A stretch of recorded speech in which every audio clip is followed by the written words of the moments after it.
I loved cake. That was my whole world. Every day after work, my dad would bring me home a small slice from some bakery he'd driven past. My mom, who didn't even like sweets that much, bought a whole set of baking tools and a big oven for our small home kitchen. She watched videos, ruined a lot of batter, burned her hands more than once, and kept trying until she could make cakes that made me smile. Back then, I truly believed I was the happiest little girl in the world. That ended the day my parents divorced. On the day everything fell apart, a car pulled up in front of our house. I heard a woman laughing outside. When Dad went out with his suitcase, the woman waiting for him wasn't a relative or a coworker. She was the owner of a bakery. My mom stood in the doorway, watching him walk away. Her face went pale, then red, then something beyond angry. She turned and stared at me like I was a problem she couldn't solve. "This is all your fault," she said, her voice shaking. "If you hadn't begged for cake every single day, your father never would have met her." She held up her hands. Even as a kid, I noticed the faint scars across her fingers and the backs of her hands. "I ruined these hands baking for you," she went on. "They hurt all the time. And still, neither of you were happy. You both decided what someone else made was better." I didn't understand what betrayal or affairs were. I only understood that my mom, the one who had stayed, was now looking at me like I'd taken something from her. The rest of that day was a blur of yelling and crying. At one point, a metal mixing bowl slipped from her grip and slammed against the counter beside me, splattering batter and making me flinch so hard my teeth rattled. I bit my lip to keep from making a sound.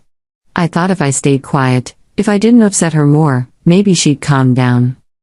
That night, she came home with another girl. The girl was about my age, with neat hair and a pink little backpack. I'd seen her once at school. Her name was Ruby, and she'd grown up in a group home. I stood there in my pajamas, my arms still sore from the tension of the day, and watched this stranger step into my house like she belonged there. My mom's voice softened when she spoke to Ruby. "Do you like it here? This will be your home now." For a second, jealousy cut through my fear. Then panic rushed in. I dropped to my knees on the kitchen floor and grabbed my mom's leg. "Mom, I'm sorry," I cried. "I'll be good, I promise. I won't ever ask for cake again. Please don't send me away. Please don't replace me." She pulled her leg free and pushed me aside. Her anger wasn't really about that moment. It was heavy and old and aimed at everything that had gone wrong. She grabbed me by the arm and dragged me across the kitchen. In the corner was our big stainless steel oven, the kind my mom bought when she started selling cakes from home. It was deeper than a regular oven, more like a small metal closet. She yanked open the heavy door. "Get in," she said. I froze. "Mom, I don't like this. I'll be good, I promise." "Get in," she repeated. I'd never seen her eyes look so tired and so empty at the same time. My legs shook as I climbed inside. The metal was cold under my feet. She closed the door, and the latch clicked. Her voice came through the door, muffled but sharp. "You like cake so much? Stay in there and think about what you've done. You and your father ruined everything." I pressed my palms to the glass window and stared out at the kitchen, at my mom's back as she walked away, at Ruby standing there clutching her backpack, eyes wide. "Mom, I'm sorry," I shouted. "Please, I'm scared. I'll never ask for cake again." No answer. For a little while, I just sat there. I told myself she was only trying to scare me. She'd open the door in a minute. Or 5. Or 10. I tried to count, but I lost track. Then I heard footsteps. Ruby's small face appeared in the glass window, tilted to one side. From inside, her smile looked strange. "You know," she said quietly, "you really made your mom mad." "I know," I sniffled. "I didn't mean to. I'll say I'm sorry." "She's my mom now," Ruby added, almost cheerfully. "From now on, that's how it's going to be." Her hand moved out of sight, toward the control panel. I heard a couple of soft beeps, like someone pressing buttons on a toy they didn't really understand. "Ruby?" I pressed my hands to the glass again. "Don't touch it. Please. Just tell my mom I'm sorry. I'm really sorry." She hesitated, just for a moment. Then she took a step back. "You're the one she's mad at," Ruby said. "You're the one she said ruined everything. I just did what you both said. You said you like cake. She said you and your dad deserve it." And then she walked away. Inside the oven, everything felt too small and too quiet. The darkness pressed in around me. My own breathing sounded strange and loud to my ears. I called for my mom until my throat hurt, until my voice became tiny and hoarse. I thought about the little gold locket around my neck, the one Mom and Dad had given me for my first birthday. Mom had told me, "If you wear this, you'll always be safe." I held onto it as long as I could. At some point, my thoughts blurred. Fear and exhaustion washed over me. The world narrowed to the sound of my heartbeat and the cool metal at my back. The last thing I remember from that life was whispering, "Mom, I'm sorry," and hoping somehow she would hear it. When I woke up, I was standing in the middle of our living room, but everything felt different. My feet didn't touch the floor. My hands didn't cast a shadow. The house was quiet, the way it gets when everyone has left in a hurry. I drifted, weightless, into the kitchen. The oven door was closed. The glass was fogged and smeared with little handprints. I didn't look too closely. I didn't want to. I didn't need to. I already knew. From the front door came Ruby's voice, bright and excited. "Mom, is this room mine now? And all those dresses in the closet, do I get to wear them?" My mom's footsteps followed. Her face looked tired, and there were lines at the corners of her eyes that hadn't been there before. But when she looked at Ruby, she forced a gentle, motherly smile. "Of course," she said softly. "From now on, everything in this house is yours. If you want something, just tell Mom." The word Mom used to belong to me. Hearing it given to someone else felt like being pushed out of my own life. "What about Big Sister?" Ruby asked, with a little tilt to her head. "Won't she get mad?" My mom's smile disappeared. "What right does she have to be mad?" Mom snapped. "She's been hiding in there all this time, playing games. She thinks I'm going to beg her to come out?" For a second, her jaw clenched. Then she turned away from the kitchen and changed the subject. They sat down at the dining table. There were bowls of soup, little plates of food, and in the center of it all, on a white plate, a small strawberry cake. It was the same kind Dad used to bring me. A little round cake, pink frosting, a bright red berry on top. Hope stirred in my chest, even though I didn't really have a chest anymore. Maybe she bought it for me, I thought. Maybe she doesn't hate me. Maybe she made it because she still thinks about me. Ruby took a bite of a steamed bun, then noticed the cake. "Mom, I want that one too," she said, pointing. "The strawberry cake." My mom's hand froze. "This cake is for..." She started, then stopped. Her throat bobbed like the words were stuck there. She closed her eyes for a moment, breathed in slowly, then opened them and forced a smile. "Fine," she said quietly. "Mom will cut it for you." Ruby squealed with excitement. Up near the ceiling, I watched, frozen in place. Something inside me twisted. It hurt in a way I didn't have a name for. "Mom," I thought, "you said it was my love for cake that ruined everything. You said it was my fault Dad left. But you still have enough room in your heart to buy cake for someone else?" Ruby ate in big, happy bites. My mom stared at the table, not really tasting her food. After a while, Ruby swallowed and said in a careful, good girl voice, "Mom, should we call Big Sister out to eat? Maybe she's hungry too." The sentence hit my mom like a trigger. "She's a big girl," Mom said sharply. "If she's hungry, she can come out on her own. Does she need an invitation?" Her voice rose with every word. She turned toward the kitchen and shouted, louder than before. "Tina! What are you doing in there, pretending I don't exist? You're just like your father, always running away. If you've got the guts, stay in there forever. Don't expect me to come begging. You both might as well be gone." I flinched, even though her words could no longer reach my body.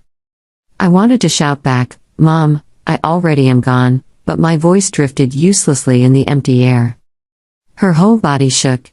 Then, all at once, her face went slack. Her knees buckled, and she hit the floor. Ruby screamed. The house echoed. Sirens came later. Paramedics rushed in, checked her pulse, lifted her onto a stretcher. Ruby watched from the side, shaking. On the dining table, the strawberry cake sat half-eaten, the bright berry cut neatly in half. Time passed. Days blurred. Mom came back from the hospital more fragile than before. Grandma moved in for a while to help. Every day, Mom walked past the kitchen door, but never opened it. No one was allowed near the oven. One afternoon, Grandma tried. "Linda," she said gently, "open the door. Let the child out. Whatever happened between you and Eric, the child shouldn't carry all of it. She's still young. Don't lock her away like this." Mom stood frozen, staring at the door, her face tight. I hovered behind her, as if I could push her forward.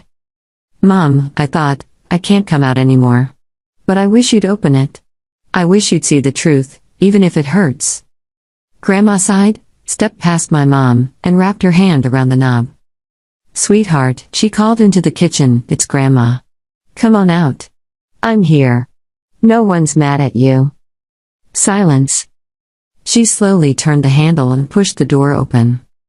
What waited inside changed everything. I won't describe it. I don't have to. The important thing is this. Right then, my mom couldn't accept it. She couldn't accept that I was gone. From that day on, our home stopped being a home. It became a place full of questions, police visits, and grief that no one knew how to hold. Officers came. They searched. They asked about my last day at school. They asked why I'd suddenly disappeared. They asked why my mom had adopted another girl right after her husband left. They found enough to know something terrible had happened. They also found fingerprint evidence on the oven controls. Those prints belonged to Ruby. When the detective told my mom that, she went very quiet. For a long time, she said nothing at all. Then she looked at Ruby with a pain so deep it was hard to watch. "Why?" she whispered. "Why would you touch it? Why would you help me hurt my own child?" Ruby cried, insisting she hadn't understood, that she never meant for anything truly bad to happen. She said she thought it was just punishment, that I'd come out later and everyone would be fine. None of that changed what had already happened. The adoption was cancelled. Ruby was taken back to the system she'd tried so hard to escape. She left the hospital sobbing, reaching for the woman who had once called herself Mom, and who now wouldn't even look at her. Dad remarried eventually. He sent money sometimes, but rarely came by. My mom started living in a smaller and smaller piece of herself. Some days she talked to the oven as if I were still inside. Other days she pretended I'd run away and would come back when I was done being dramatic. It was easier than facing the truth. Grandma did what she could. She packed away my drawings, my toys, my school photos, trying to protect my mom from constant reminders. The house got cleaner and emptier at the same time. Then came another birthday. For a child who no longer existed. The doorbell rang one afternoon. My mom opened it to find a delivery driver standing there with a cake box in his hands. "Strawberry cake delivery," he said. "For Tina. Note says, to our daughter who loves strawberry cake. Love, Mom and Dad." My mom stared at him. "There must be a mistake," she said. "I didn't order this. I don't have a daughter." The driver checked the address and phone number on his screen. They matched. Maybe someone used old information. Maybe it was a mix-up from the cake shop. No one ever figured it out. He left the box anyway. Grandma arrived home just in time to see my mom standing in the doorway, cake in her hands, color draining from her face. "We don't need that," Grandma said quickly. "They must have delivered it to the wrong house. I'll handle it." But memories don't knock before they come rushing in. The smell of strawberries, the white cardboard box, the handwriting on the note, everything my mind had clung to was now in my mom's hands again. Her breathing went shallow. Her shoulders trembled. After a long moment, she lifted her head and gave Grandma a calm, too steady smile. "I'm fine," she said. "Just a headache. Could you go buy me some medicine? I'll be okay." Grandma hesitated, then nodded. "Don't move. I'll be right back." When the door closed, the house fell silent.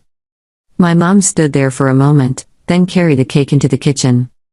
I followed, dread building like a storm. What happened next is difficult to talk about in detail. What matters is this. Guilt and grief had been eating at my mother for years. She was exhausted in a way sleep couldn't fix. The kitchen, the oven, the smell of cake, all of it were reminders she didn't know how to live with anymore. That day, there was an accident in the kitchen. Something caught, something spread, and a fire took hold faster than anyone could stop it. My mom didn't make it out. No one else was hurt, but 2 headstones appeared in the cemetery a few months later, one bigger, one smaller, side by side. 3 years after that, on a bright, clear spring day, Grandma walked alone up a narrow path between the graves. She carried white flowers and a small cake box. She stopped at my mom's stone first and laid the flowers there. Then she knelt in front of the smaller stone, the one with my name, and set down a little strawberry cake. She didn't light candles or sing. She just rested her fingers on the top of the stone and let herself cry for a while. Then she wiped her eyes, whispered something I couldn't quite hear, and slowly walked away. A ray of sunlight broke through the clouds and warmed the granite. Far away, in another neighborhood, in a different house filled with laughter and family photos and toys scattered everywhere, a baby girl let out a soft cry. That baby was me. I don't remember the moment I woke up in that new body, only that the world felt warm. Someone held me against their chest and called me sweetheart in a gentle, loving voice. I had a dad who carried me on his shoulders and a mom who kissed my forehead and told me I was her miracle. I had grandparents who argued over who got to hold me during visits.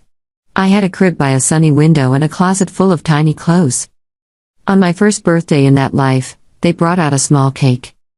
Make a wish, my new mom said, laughing as if I understood. It was a strawberry cake. The smell hit me in a way I couldn't explain. For a second, my heart squeezed. I didn't know why my eyes suddenly filled with tears. My new parents looked worried. "What's wrong, honey?" My dad asked softly. "You don't have to eat it if you don't want to." I picked up the baby fork with my tiny hand and scooped a bit of cake into my mouth. It was sweet. This time, there was no shouting, no blame, no fear attached to it. Just laughter, camera flashes, and a chorus of happy birthday. Sung off-key around the table.